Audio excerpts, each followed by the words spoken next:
bisa masuk. Nah, tadi juga ada Saulina yang bermasalah masuknya. Gak apa-apa ya.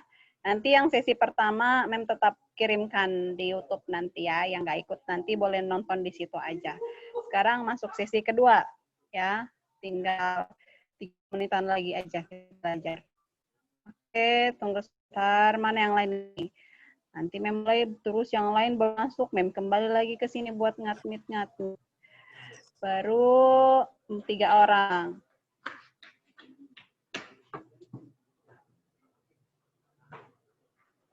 Nih, mana yang lain nih? Agak cepat masuknya ya, biar kita mulai.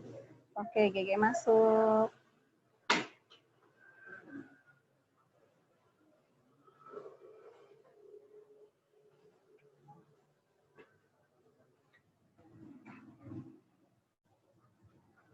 Alex, aman kah kuotanya?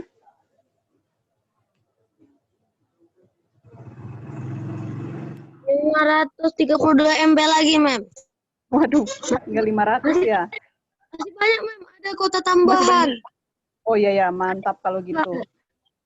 Marvel, aman kah kuotanya, Marvel?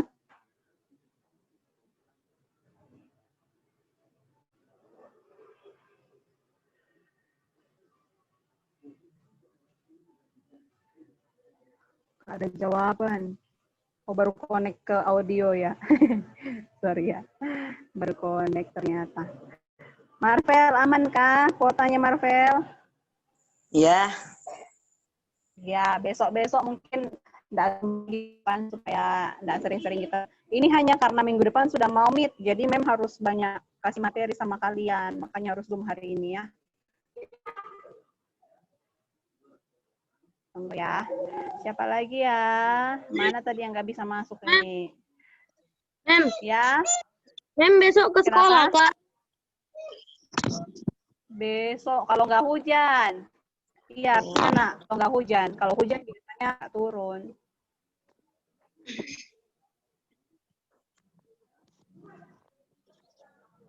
Oke.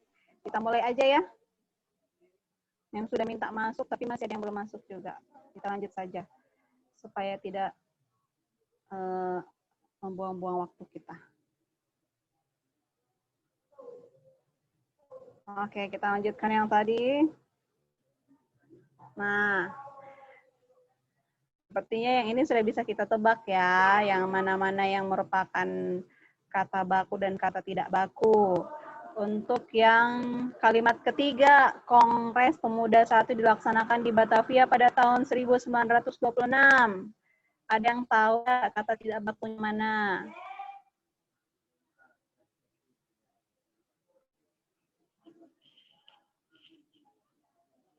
Ayo. Ini diam karena nggak tahu atau diam karena jaringannya jelek ya? Jenderal, Mem. Iya, Mem. Batavia. Jenderal, Mem. Batavia.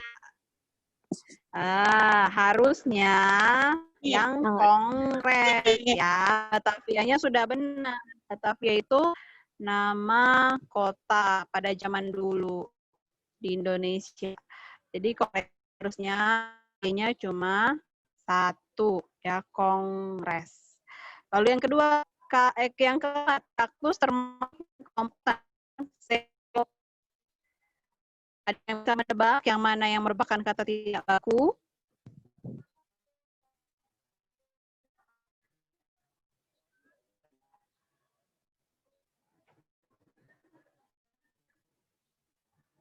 Nah, ya, mungkin karena belum pernah mendengar ya.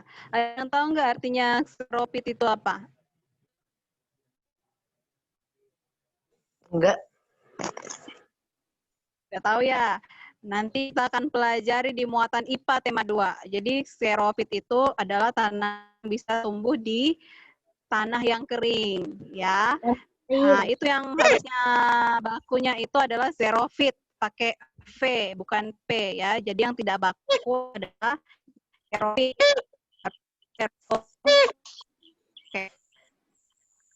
Itu yang teriak-teriak itu. Suara apa itu? Suara sedotan Brian, Mem. Oh, gitu. Oke. Yang terakhir, siswa kelas 6 mempraktekkan cara menanam padi. Ada yang tahu yang tidak baku yang mana? Mempraktekkan. Iya, 100. Harusnya mempraktikkan. Ya, pakai I. Boleh kita bacanya mempraktekkan, tapi tulisannya harus pakai I. Lanjut. Ini materi yang selanjutnya. Kalimat efektif. Sepertinya sudah pernah kalian pelajari ya. Jadi, kalimat efektif adalah kalimat yang memiliki susunan sesuai kaidah bahasa Indonesia yang tercantum dalam PUI. PUI-nya tadi sudah menjelaskan apa kepanjangannya ya. Jadi memang nggak akan ulangi lagi. Dan menggunakan kata yang sesuai. Kalimat efektif memiliki susunan yang berurutan yaitu subjek atau subjek S, P predikat, O objek, dan K adalah keterangan. Contohnya pada kalimat berikut. Ini sebenarnya letak SPO-nya tidak di situ ya, karena mungkin berubah dari laptop memindahkan ke HP, jadi berubah editannya ini. Harusnya subjeknya itu adalah seluruh bangsa Indonesia. P-nya itu di bawah kata mempertahankan, dan O itu di bawah kata kemerdekaan. Jadi di kalimat pertama ada tiga bagian ya, ada S, P, dan O. K-nya tidak ada. Jadi di dalam sebuah kalimat boleh ada K, boleh juga tidak ada K. Contohnya di kalimat pertama tidak ada keterangannya. Lalu di kalimat kedua, letak SPOK-nya juga berpindah ini harusnya. S itu di bawahnya Insinyur Soekarno dan Dr. Andes Muhammad Hatta. P atau predikatnya itu adalah memproklamasikan. K, O-nya, O objeknya adalah kemerdekaan Indonesia. Mem, Dan K, ya kenapa? arti SPOK ini gimana ini, Mem? SPOK. S subjek, P predikat, O objek, dan K keterangan. Mem jelaskan ya satu-satu ya. Subjek itu, ya Mem jelaskan. Subjek itu maksudnya apa? Subjek itu maksudnya adalah pelakunya. Ya, pelaku. Lalu P itu predikat sama dengan apa yang dia lakukan. Lalu O itu adalah objek atau tujuan dia melakukan itu kepada apa. Dan keterangan adalah tambahan saja, keterangan tambahan. Contoh, pelakunya di sini untuk kalimat kedua adalah Insinyur Soekarno dan Dr. Andes Muhammad Hatta. Lalu, apa yang dia lakukan? Yang mereka lakukan adalah memproklamasikan. Makanya memproklamasikannya itu dijadikan sebagai predikatnya. Pokoknya apa yang dia kerjakan atau apa yang dilakukan adalah predikatnya. Objek. Kepada siapa? Apa yang dia proklamasikan? Yang dia proklamasikan adalah kemerdekaan Indonesia. Makanya objeknya adalah kemerdekaan Indonesia. Di Jakartanya itu adalah keterangan tambahannya. Makanya itu jadi K. Nah, itu adalah contoh pembagian SPOK dalam sebuah kalimat. Nanti memang akan berikan contoh-contoh yang lain lagi. Nah, gimana Lex untuk sementara? Apakah sudah lumayan mengerti? Sudah cukup mengerti tentang SPOK-nya? Langsung mengerti, Mem. Langsung mengerti. Mantap kalau lain yang bertanya lagi. Nah, memberikan contoh lah satu lagi. Siapa yang kasih contoh ya? Saulina tidak bisa masuk ke Zoom meeting karena jaringan. Ayo, subjeknya apa? Kalau subjek Saulina, di bawah Saulina. Ya. Tidak itu Predikatnya? Predikatnya. Apa ya tadi lupa aku. Ini yang kayaknya alasan nih. Yang dilakukan Yang lain kan nggak aktif buat jawabnya. Predikat Ya, yang dilakukan. Tidak bisa masuk. Ya, betul. Terus Baru objeknya? Objeknya ke Zoom. Keterangannya Ya, keterangannya tidak bisa. Karena jaringan keterangannya. Ya, karena jaringan. Tidak bisa masuk Zoom-nya tidak bisa masuk, itu masuk di predikat ya, dia gabung di predikat. Jadi Saulina subjek, tidak bisa masuk, itu masuk predikat, objeknya adalah ke Zoom, dan keterangannya adalah karena jaringan. Itu keterangan tambahan. Oke, lumayan. Minta yang lain juga boleh aktif ya. Jangan hanya Alex saja, nanti Alex saja yang mau belajar ini. Yang lain juga harus semangat belajarnya ya. Oke, biar Mems juga semangat ngajarnya. Lanjut. Nah, ini kita masuk di pelajaran IPS sekarang. Tadi kan bahasa Indonesia tuh. Nih, yang tadi itu bahasa Indonesia semua. Sekarang kita masuk di IPS. Ada 5 makna proklamasi kemerdekaan bagi bangsa kita. Ya, mungkin kalian saat ini Mem juga sudah tidak merasakan lagi penjajahan ya. Tapi kalau kita mau dikembalikan ke masa penjajahan, bagaimana? Senang nggak kalian kira-kira kita kembali masa-masa penjajahan di Jepang, Belanda, Portugis, Spanyol? Senang nggak kalau dijajah sama bangsa lain? Enggak, Mem. Aku ngebayanginnya ngeri. Memang ngeri betul. Apalagi kalau kita lihat foto-fotonya dulu itu mereka berperang, aduh sekali meninggal pada saat itu. Nah, maka dari itu kita harus bersyukur pada saat ini karena kita sudah berada di zaman merdeka. Nanti kita perang, wanita, anak-anak, laki-laki tidak perlu ditindas lagi.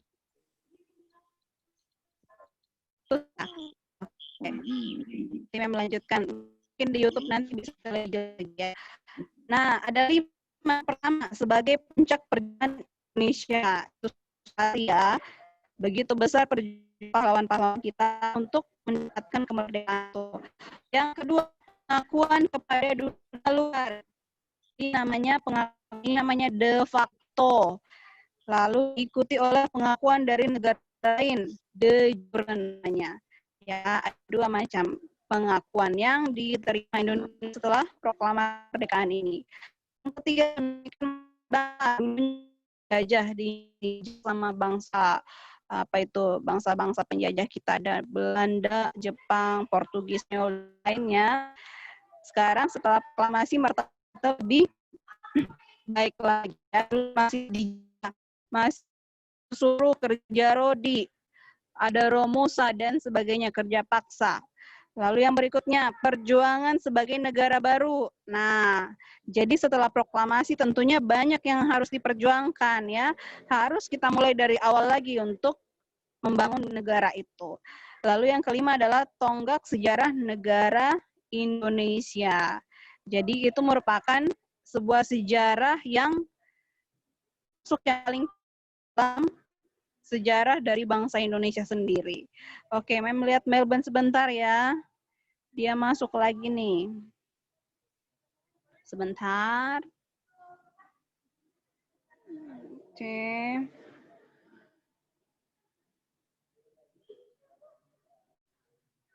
Nah, hilang lagi. Tunggu ya. Mem sudah cek kok hilang lagi dia. Sebentar ya. Mem balik lagi kalau gitu. Nah, kita kembali ke sini lagi. Oke, masih ada sedikit lagi materinya ya. Nah, lanjut. Nah, ada beberapa upaya untuk mempertahankan kemerdekaan Indonesia. Jadi, setelah Indonesia merdeka, tidak gampang lagi ya. Bukannya menjadi lebih gampang, tapi malah ada pekerjaan lagi yang lebih sulit yang harus dikerjakan oleh para pahlawan kita, para tentara-tentara dan juga rakyat Indonesia semuanya. Yang tunggu sebentar ya, Melbourne ini masuk lagi. Tunggu. Telah hilang lagi. Aduh, gimana ya? Jaringannya kurang bagus ya. Oke. Iya, bilang saja sama Melbourne ya. Nih, Mem sudah cek berapa kali tapi hilang lagi. Nah, baru dapat. Nah, hilang lagi kan? Oke lah, tidak apa-apa ya. Yang penting sudah berusaha. Iya, jaringannya berarti kurang bagus. Oke, nah kan muncul lagi seperti Saulina tadi ini kayak gini. Oke, yang pertama nih. Jadi mereka mempertahankannya itu dalam bentuk bertempur lagi, jadi berperang lagi mereka. Kenapa harus dipertahankan? Karena setelah merdeka pun ternyata para penjajah itu kembali lagi ke Indonesia, ya. Indonesia sudah menyatakan kemerdekaan, tapi ternyata bangsa-bangsa sekutu masih mau mengambil daerah di Indonesia.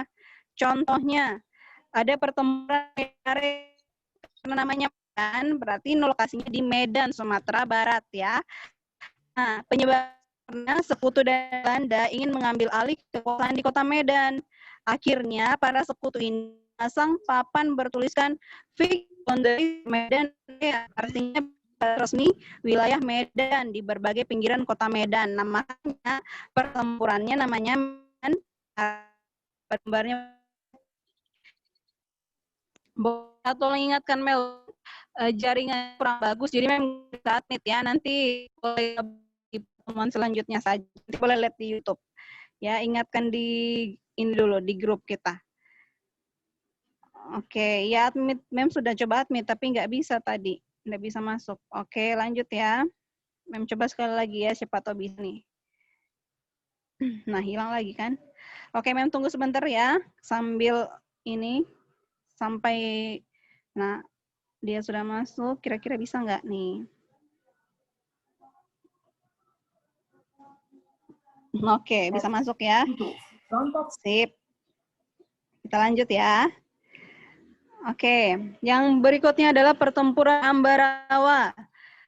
Ini ada dituliskan di sini pada 20 Oktober 45, sekutu mendarat di Semarang sambil membonceng Nika. Membonceng artinya bukan mereka naik motor bersandar dibonceng ya. Membonceng artinya mereka datang ini membawa Nika. Jadi sekutu membawa Nika pada saat datang ke Indonesia. Nika itu adalah organisasi semi militer Belanda. Nah, pastinya orang ini marah dong. Kok tentara datang di Indonesia? Nah, salah satu pertempuran ini adalah Kolonel Firman. Dan berakhirnya pada tanggal 15 Desember tahun 45. Jadi mulai dari Oktober sampai Desember itu ada pertempuran Ambarawa, ya.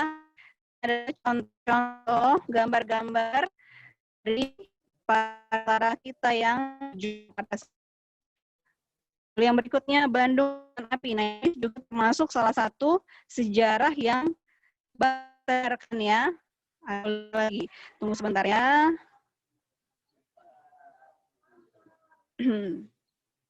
Mudah-mudahan bisa masuk.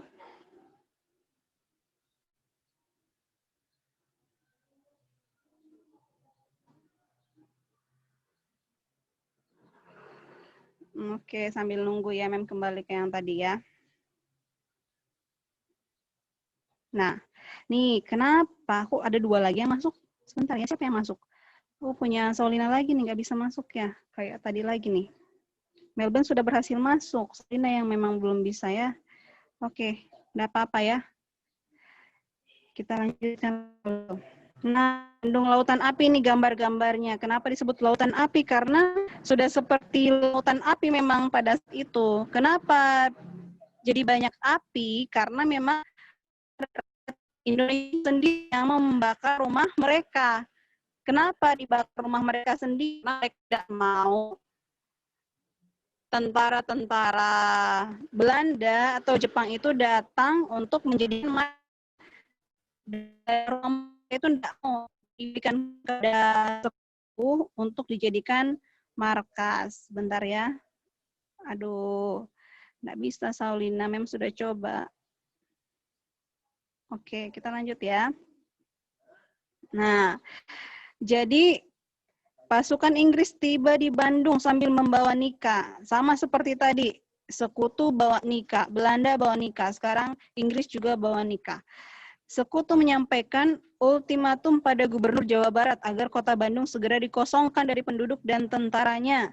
Nih, ultimatum tersebut mendorong tentara Republik Indonesia untuk melakukan operasi bumi hangus. Jadi mereka bakar rumah-rumah mereka, kurang lebih kalau membaca itu ada 200.000 penduduk membakar rumah-rumah mereka supaya tentara-tentara ini tidak berhasil menjadikan daerah mereka itu sebagai markas. Makanya dikenal sebagai peristiwa Bandung Lautan Api karena terjadi kebakaran yang cukup besar pada saat itu. Ini pada tanggal 23 Maret tahun 1946. Selanjutnya ini yang terakhir ya.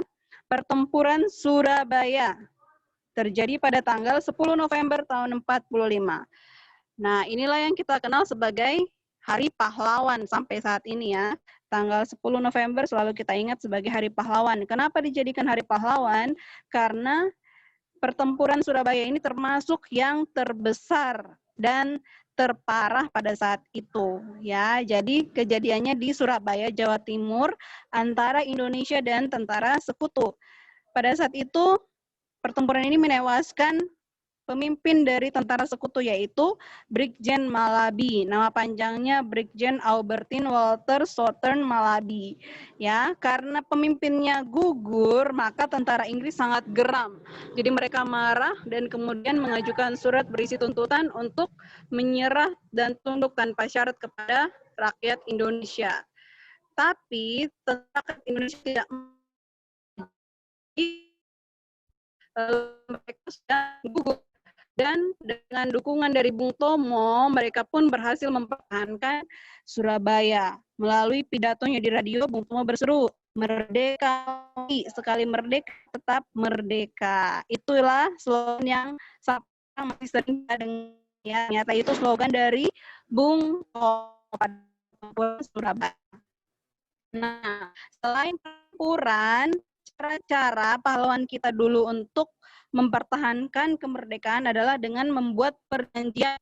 Ada perjanjian, ada apa lagi nih? Tunggu sebentar ya. Ada perjanjian apa tadi? Linggarjati, perjanjian Renville, perjanjian Rumroyen, ada konferensi meja bundar. Ya, jadi ada 4 yang akan kita bahas di sini. Perjanjian Linggarjati, nanti boleh kalian baca bagaimana isinya.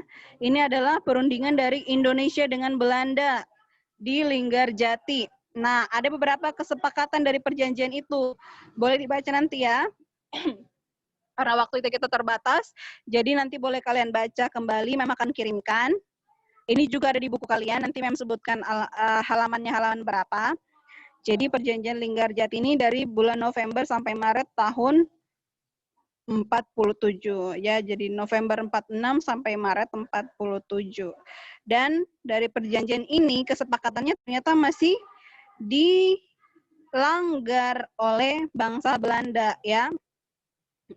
Perjanjian ini dibuat supaya ada kesepakatan tertulis. Jadi kan kadang kalau cuma berjanji tidak ditulis kan kadang masih bisa diingkari ya.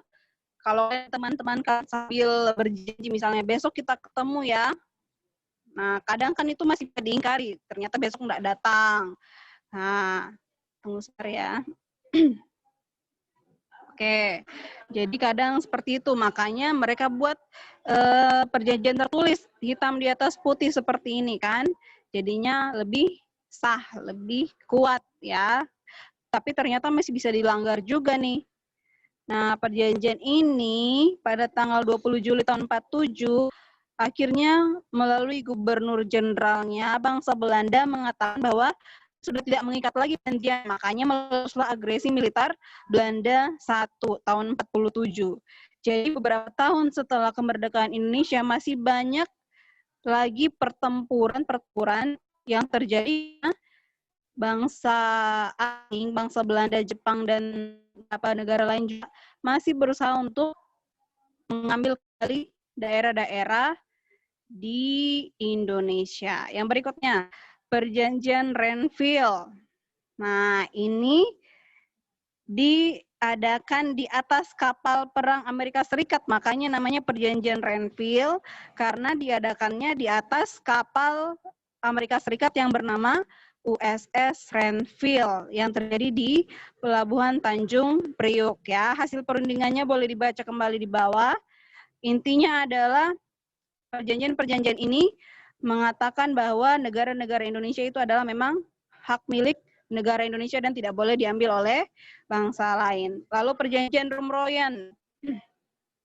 Disebut perjanjian Rumroyen karena Kedua pemimpin dari perjanjian ini, dari delegasi ini, yaitu Muhammad Rum dan Herman van Rooyen.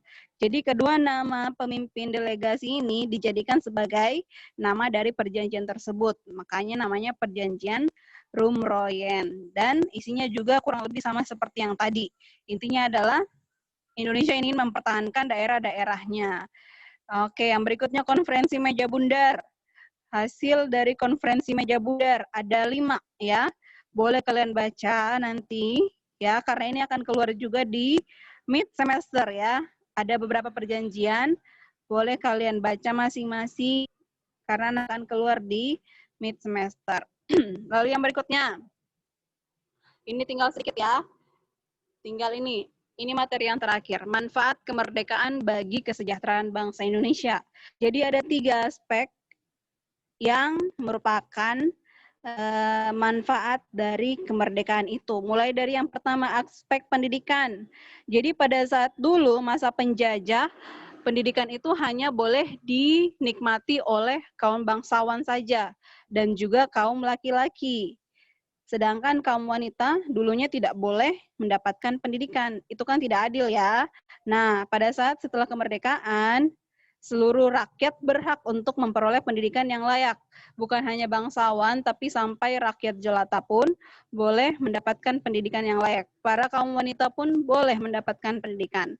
Dan ini sesuai dengan bunyi pembukaan UUD, Undang-Undang Dasar tahun 45, alinea yang keempat, yaitu mencerdaskan kehidupan bangsa. Lalu berikutnya, dalam aspek perekonomian. Seperti yang kita tahu, pada saat penjajahan, perekonomian bangsa Indonesia itu sangat sulit ya.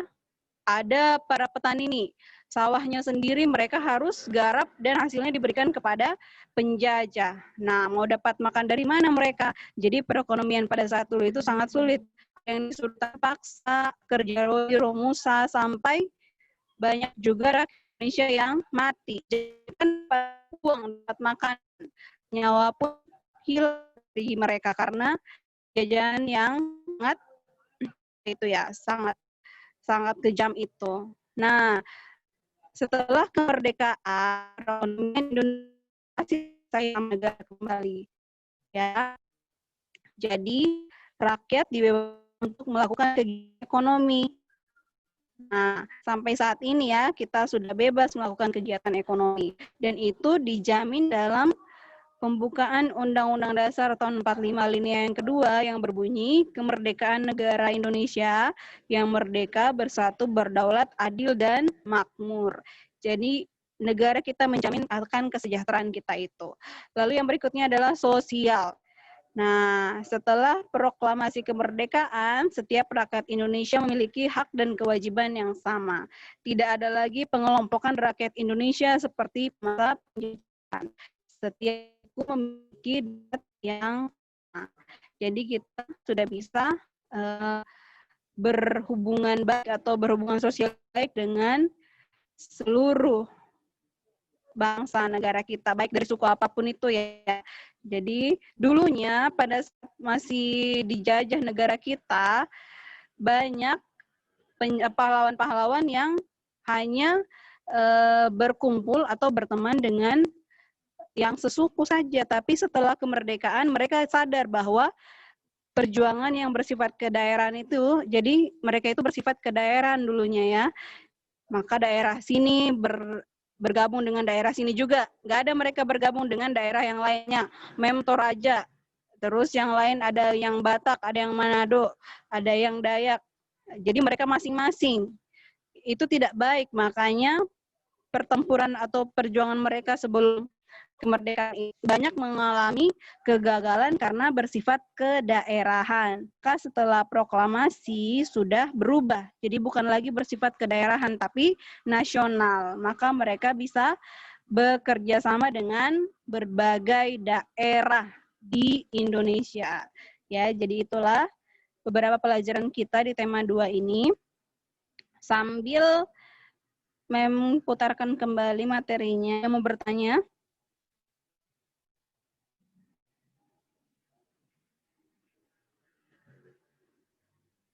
Ayo. Tidak ada, Bagaimana? Mem. Tidak ada.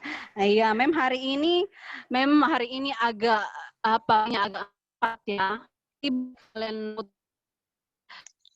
juga materinya lebih lanjut. Hari besok, hari Selasa besok, kita lanjut pelajaran matematika. Untuk hari ini tidak ada tugas ya. Jadi cukup kalian kembali putar lagi videonya nanti ke yang Mem kirim videonya.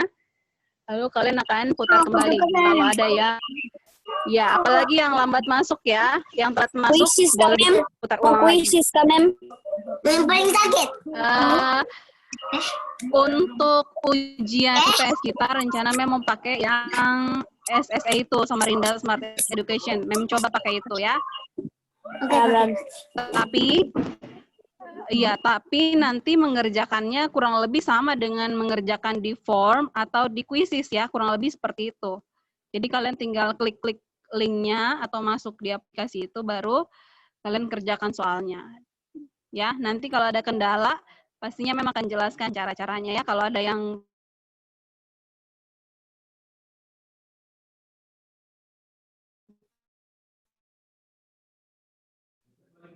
Oke, Mem. minggu